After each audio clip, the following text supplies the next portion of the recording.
Everyone is talking about interest rates right now. Are they going to come down this year? Should I buy a home now? Should I wait until next year? And I completely get it, especially if you're a first-time home buyer. This feels like such a big decision. But here's something that you need to know. Trying to time the market is like trying to time the stock market, and even the pros are going to get it wrong from time to time. Sometimes waiting for the perfect moment to buy a home can actually cost you a lot more money in the long run. Obviously, we don't have a crystal ball. Rates might drop next year. Rates might not drop next year. But while you wait, something else is happening. Home prices could be continuing to increase. And the second that rates do drop, we're going to be flooded with more home buyers who have been waiting for that moment for rates to drop. More buyers in the market means more competition. So now, instead of getting your offer accepted with closing cost assistance or the seller being willing to pay for repairs,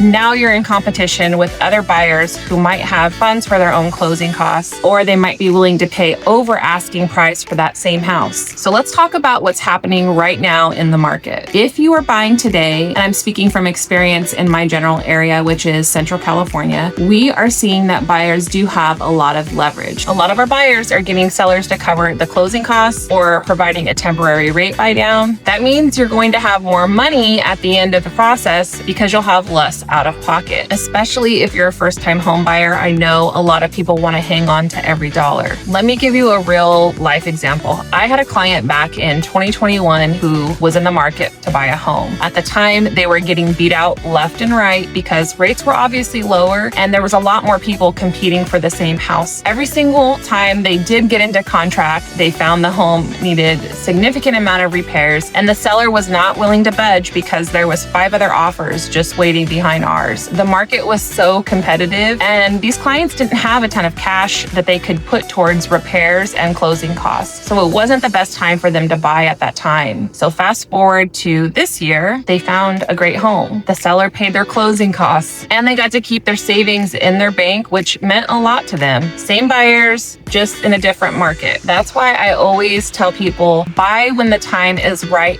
for you, not when the media tells you is the perfect time to buy. And here is something that people sometimes forget when they're buying in a higher interest rate environment. There is a possibility you would be able to refinance in the future, but you can't go back and get a better price if prices go up in the future. So is waiting to buy or waiting for rates to come down really the smart move? Or is it just the comfortable one? The truth is only you can answer that. But I hope this helped give you a little bit of a clearer perspective on how to think through it. If it did and you want more content breaking down the home buying process without all the extra fluff, go ahead and subscribe. And in the next video, I'll show you how to negotiate seller credits and use them to lower your out-of-pocket expenses or possibly lower your interest rate. So stick around, you don't want to miss it.